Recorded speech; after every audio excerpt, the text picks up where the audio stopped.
గడిచిన 5 సంవత్సరాలు రాజ్యాంగం విలువేంటో తెలుసుకునే మొదటి వ్యక్తిని నేను చదువుకున్నప్పుడు రాజ్యాంగం గురించి మాట్లాడేవాళ్ళం, నేర్చుకున్నాం. కానీ రాజ్యాంగం విలువేంటో నేను ఈ పుస్తకం పట్టుకుని పాదయాత్ర చేస్తాం జరిగింది. నేను ఆ రోజు అధికారులతో మాట్లాడేటప్పుడు కూడా ఎక్కడ మార్కింగ్ చేశానో ఆ మార్కింగ్ కూడా ఇప్పటికి అట్లనే ఉంది.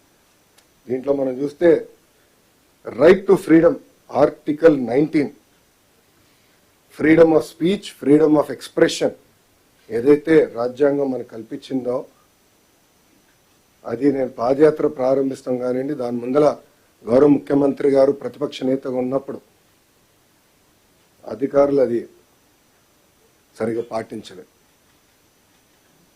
అందుకే ప్రజలు ప్రజాస్వామ్యంలో తీర్పు ఇచ్చారు. రాజ్యాంగాన్ని కాపాడాల్సిన బాధ్యత అధికారులందరిపైన ఉంది, ప్రజాప్రతినిధులపైన కూడా చాలా ఉంది.